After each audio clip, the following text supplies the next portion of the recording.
إذا سابقة. الله يا حفيظ، اللهم ارحمنا، اللهم ارحمنا، اللهم ارحم بنا. في اللحظات أعزائي عزيزاتي تشاهدون فيضان كبير لوادي العشار. مخاطرة كبيرة للزميل عبد الرحمن بعيري سولتك.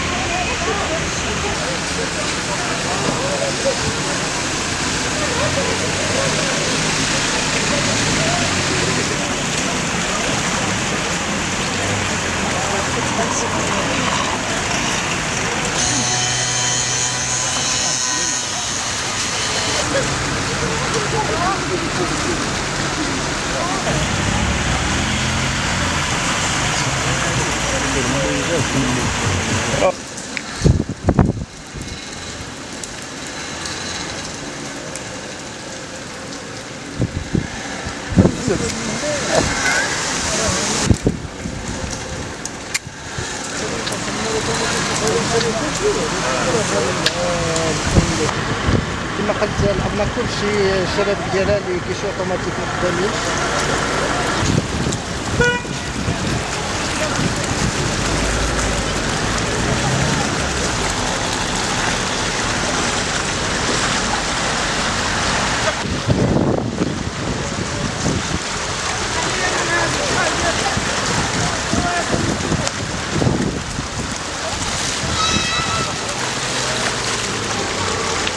إذن أعزائي كما كتشوفوا في هذا الشارع اللي كيؤدي لمدرسة المتونة وكذلك الجمعية الخيرية الإسلامية دار الأطفال، والشارع الواد اللي هو أكبر مركز تجاري شعبي بالمدينة، فطريق مملوءة بالمياه يتعذر على الدراجات النارية وكذلك حتى السيارات عبور هذا الشارع.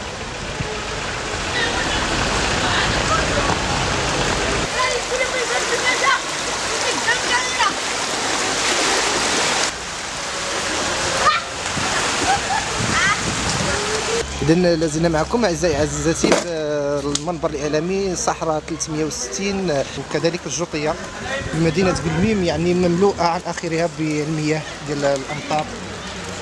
إذن لا تجارة هنا لمدة هاد اليومين الجمعة والسبت.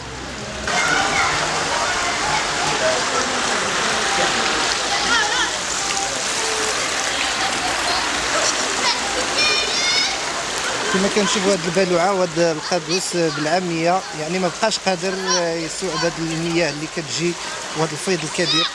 اذا نسالوا دائما الله الرحمه واللطف هاد الاثناء. يعني الان الساعه تشير الى 5 بتوقيت مدينه قليميم، لا زالت الامطار مستمره.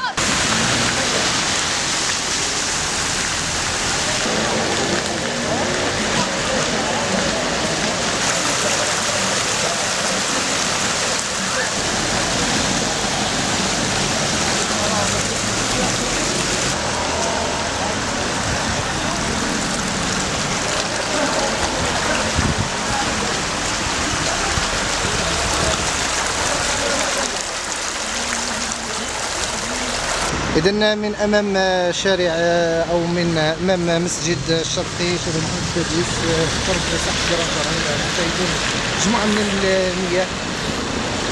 إذن وصلت الأمطار هنا، يعني المياه توجه هنايا.